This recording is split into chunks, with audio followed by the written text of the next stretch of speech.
Well, Ben, last time we spoke, you were sort of newly ensconced as the co-chairman of Walsall Football Club. How's it been 6 months down the line? It's been really good. It's been really good. I mean, the community and the supporters, the team, the staff, everybody's been very welcoming to myself and my partners at Trevella, and just so I'd say as far as the reception from folks here, it's been really positive, and just the overall experience of the football club and the atmosphere in the stadium on a match day. There's really nothing like it. So it's been fantastic. Mm-hmm. And as chairman, of course, you've got to oversee everything. It's the coach will be interested in the results, but you've got other things to worry about as well. So how have you found that side of thing? That obviously the results, which at the moment are going really well, that's a source of optimism and happiness, if you like. But then obviously off the field, there's a lot of work that's also gone on. There is, yeah, and as you say, I mean, it's really all of it together. I mean, we're working on really every aspect of the organization. Obviously, we're a football club. The main thing is football, right? So that's what matters most. So yeah, we spend a lot of time on that. Obviously, we believe in our manager and believe in his staff and believe in the squad that we have, and that they're capable of quite a lot. And I think they're showing that right now. And yeah, we've spent a lot of time working on that. Matt Jordan spent a lot of time working on that. Obviously, Michael and Wayne work tirelessly. But yeah, as you say, there's kind of a whole other side to it, isn't there? And we're really trying to focus on what's the experience when a supporter actually walks into the stadium and to take in a match. It's obviously the main thing is the football, and that's what they're there for. But it's also, okay, what's the food like, and what is the service like, and what do you see and what do you hear? And so I just think there's been a lot of scope to just really elevate things across the football club, and that's what we're trying to do in a way that remains financially sustainable. I mean, that was a big thing that go all the way back to the first time I had a conversation with Lee about the club. One of the things that attracted us as investors was the stability, the discipline, the financial sustainability that's here. And so we want to obviously elevate everything while maintaining and enhancing that stability. So yeah, there's a lot of different colors to it, I guess you could say. And we're talking on the back of the freehold announcement, which is another very big watershed moment in the history of the football club.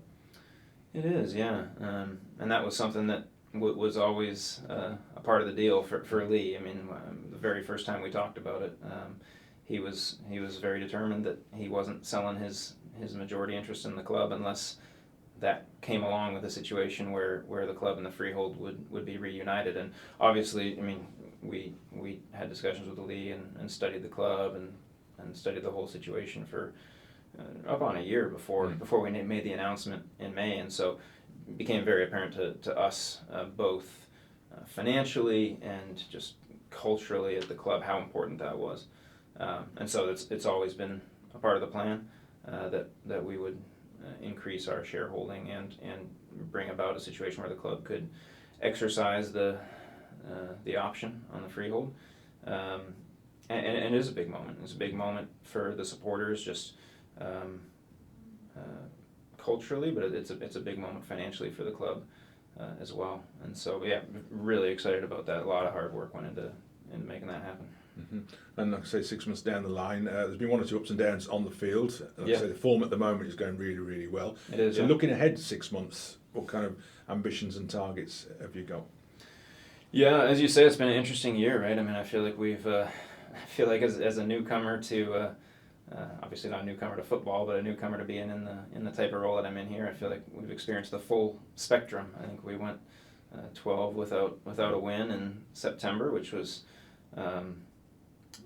frustrating, and then but never doubted what we had in Michael and in the squad. We're just very ready for it to. I mean, myself and my partners, we care a lot about the football. I mean, obviously it's the heartbeat of the club, but also we're highly competitive people and hate losing and love winning.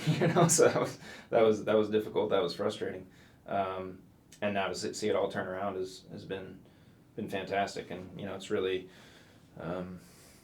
Michael, the whole technical team, the front office, ourselves as owners, the supporters. made the statement today with the guys talking about this freehold deal that we're all in it together, right?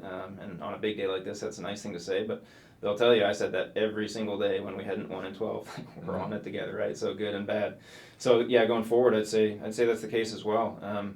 Obviously, the run of form that we're in right now, I think, demonstrates that we have the potential to accomplish some pretty cool things on the pitch this year. As far as specific targets and timelines, for this or that to happen, I've never given those, but I have shared that it is our ambition to see this club back in League One and pushing for promotion to Championship. That's still true. Without affixing timelines to that, I think that what we're seeing on the pitch right now is exciting and is showing a building block towards that vision. Mm-hmm. And some of the other stepping stones along the way, the improvements around, you mentioned the fan experience. Mm-hmm. What can you tell us about the developments at the Sadler's Club? Yeah, so we're working on that right now. As I've said this before, it's been delayed a bit from what I initially hoped for a couple of reasons. Initially because we made the announcement on June 6th and had to play our first league match on July 31st, and somewhere in there signed 19 new players or something like that. So that was really the sole focus. And then when we began to say, hey, we really should escalate this freehold project, that's pretty all-consuming for the last few months. So Sadler's Club remains a priority.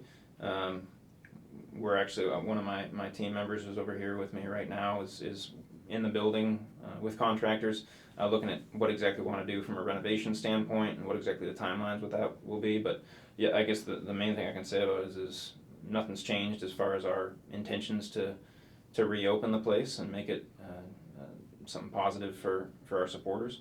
And that's being actively worked on right now. Mm-hmm. And just finally, looking forward into 2023, a lot of work has been accomplished, a lot of ground's been covered. Yeah. But what's the ambitions for maybe the next 12, 24 months, looking in the long term?